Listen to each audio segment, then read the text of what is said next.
Hi hello welcome back to my YouTube channel. எல்லாருக்கும் வணக்கம். என்னோடய சேனல் சப்ஸ்கிரைப் பண்ண எல்லாருக்கும் ரொம்ப ரொம்ப நன்றி. இன்றைக்கி வந்துட்டு ஒரு நைட் ட்ரைவ் தான் நாங்கள் போயிருந்தோம். ரொம்ப நாள் கழித்து ஒரு நைட் ட்ரைவ் போனோம். ஸோ நைட் ட்ரைவ் போகும்போதுல தான் நாங்கள் பைக்கில் தான் போயிருந்தோம். ஸோ ஸ்ட்ரீட் ஃபுட்டு அதெல்லாம் பார்த்து பார்த்து போனோம். ஸோ எங்கேயாச்சும் சாப்பிடலான்ட்டு நினச்சோம் இன்றைக்கி வெளியிலேருந்தே. போகும்போதுல தான் டாமினோஸ் பார்த்தோம். ஸோ ரொம்ப நாள் ஆச்சு டாமினோஸில் போய் சாப்பிட்டு. ஆஃபர்ஸ் எல்லாம் ரொம்பவே போய்கிட்டு இருந்துச்சு. ஸோ இதான் அதோட மெயின் என்ட்ரன்ஸாக இருந்துச்சு. நாங்கள் போன டாமினோஸுக்கு போயிட்டு ஆர்டர் எல்லாம் கொடுத்தாச்சு. என்ட்ரன்ஸ் பார்த்திங்கன்னா இப்படி தான் இருந்துச்சு. அண்ட் ஆம்பியன்ஸ் பார்த்திங்கன்னா நல்லா இருந்துச்சு. சிட்டிங் அரேஞ்ச்மெண்ட் வந்துட்டு எனக்கு ரொம்ப அவ்வளோ பிடிக்கல. ஏன்னா அந்த ஒரு குஷன் டைப்பு சிட்டிங் இல்லாததுனால எனக்கு கம்ஃபர்டபுள் இல்லாமல் இருந்துச்சு. பட் நீட்டாக இருந்துச்சு, எல்லாமே நீட்டாக இருந்துச்சு. அண்டு க்ரௌடும் பார்த்திங்கன்னா வந்து போய் அப்படி இருந்துச்சு. நாங்கள் வந்துட்டு ஒரு சீட்டை ஆர்டர் எல்லாம் கொடுத்துட்டு சீட்டில் உட்காந்தாச்சு. நான் கொஞ்சம் வீடியோஸ் அங்கே இங்கெல்லாம் எடுத்துக்கிட்டு இருந்தேன். நாங்கள் வந்துட்டு ஒரு புதுசாக ஏதாச்சும் ஒன்று பிஸா ட்ரை பண்ணலான்ட்டு தான் இருந்தோம். ஸோ அதுதான் நாங்கள் ஆர்டர் பண்ணியிருக்கோம். அது ஆர்டர் வந்ததுக்கப்புறம் உங்களுக்கு நான் காட்டுறேன். பிஸா பார்த்திங்கன்னா அன்ஹெல்தி தான், எஸ் எனக்கு நல்லாவே தெரியும். But once in a while வந்துட்டு இட்ஸ் ஓகே. ரொம்ப நாள் ஆச்சு நான் பிஸா சாப்பிட்டு. டாமினோஸ் வந்தே சத்தியமாக சொல்லியாச்சுன்னா ரொம்ப நாள் ஆச்சு.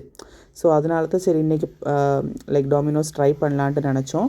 அதுக்கப்புறம் வால் பெயிண்டிங்ஸு, அதோட பிஸா ஸ்டோரி அதெல்லாம் வந்துட்டு ரொம்பவே எழுதியிருந்தாங்க, ட்ராயிங் எல்லாம் பண்ணியிருந்தாங்க. ரொம்ப அழகாக இருந்துச்சு. நான் வந்துட்டு இந்த ஒரு சிம்பிளான ஒரு சுடிதார் தான் போட்டு போயிருந்தேன்.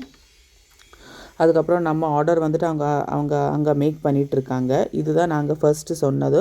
ஃபார்ம் ஹவுஸ் ரெகுலர் பிஸா தான். ஏன்னா நாங்கள் 3 பேர் தான் போயிருந்தோம். ஸோ எங்களுக்கு ரொம்ப எல்லாம் தேவையில்லை. ஜஸ்ட்டு சும்மா ஒரு டின்னர் சாப்பிட்லான்னு தான் போயிருந்தோம். சாஸு அதெல்லாம் கொடுத்துருந்தாங்க. எனக்கு இதுதான் நியூ வால்கானோ பிஸா. எஸ், நாங்கள் வந்துட்டு ரெண்டுமே வந்துட்டு வெஜ்ஜு தான் சொல்லியிருந்தோம். ஏன்னா நான் சிக்கன் சாப்பிட்றதில்ல. ஸோ அதனால் ரெண்டுமே வெஜ்ஜு தான் சொல்லியிருந்தோம். வித் பன்னீர், மஷ்ரூம் அதெல்லாம் நாங்கள் எக்ஸ்ட்ரா ஆட் பண்ணிக்கிட்டோம். அண்ட் வால்கானோக்கு பிஸா வந்துட்டு ஃபர்ஸ்ட் டைம் நாங்கள் சாப்பிட்றோம். எனக்கு வந்துட்டு பார்த்திங்கன்னா ரெண்டுமே எனக்கு அவ்வளோ பிடிக்கல, என்னென்னு தெரியல. பட் பொண்ணு நல்லா சாப்பிட்டா. இது வந்துட்டு போன வீடியோ நான் போட்டிருந்தேன். அன்னைக்கு வந்துட்டு ஃபர்சி லெபான்லேருந்து செலங்காட்டியான்ட்டு ஒரு ஈஜிப்ட் அரபிக் டெசர்ட் ட்ரை பண்ணியிருந்தேன். இன்றைக்கி வந்துட்டு சரி பிஸா சாப்பிட்டு ஏதாச்சும் ஒரு புதுசாக டெசர்ட் ட்ரை பண்ணலான்ட்டு குவாசர் லெபான்லேருந்து சீஸ் பாம்பு தான் நான் ட்ரை பண்ணியிருந்தேன். சரி ஒரு நாள் இது ட்ரை பண்ணலாம். ஒரு நாள் இல்லைங்க, எப்போமாச்சும் வெரி ரேர் கேஸு. ஸோ இன்றைக்கி வந்துட்டு குவாசர் லெபான்லேருந்து நான் சீஸ் பாம்பு தான் ட்ரை பண்ணியிருந்தேன். நல்லா இருந்துச்சு. நாங்கள் வந்துட்டு வீட்டுக்கு கொண்டு வந்து தான் இந்த டெசர்ட் சாப்பிட்டோம். ஏன்னா பிஸா நாங்கள் சாப்பிட்டாச்சு, ஃபுல்லாகவே இருந்துச்சு. அதனால் வீட்டுக்கு கொண்டு வந்து தான் இந்த டெசர்ட் நாங்கள் சாப்பிட்டோம்.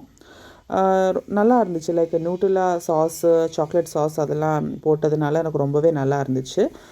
நாங்கள் வந்துட்டு சாப்பிட்டோம். அன்றைக்கி ஒரு டே அப்படி தான் போச்சு. நெக்ஸ்ட் டே பார்த்திங்கன்னா தீபாவளி. இந்த வீடியோ நீங்கள் பார்க்கும்போது தீபாவளியில் ஆல்ரெடி முடிஞ்சிருக்கும் அப்படின்னு நான் சொல்கிறேன். Happy Deepavali to all my subscribers. So Deepavali video சீக்கிரமாக நான் அப்லோட் பண்ணல. தேங்க்யூ ஸோ மச் ஃபார் வாட்சிங்.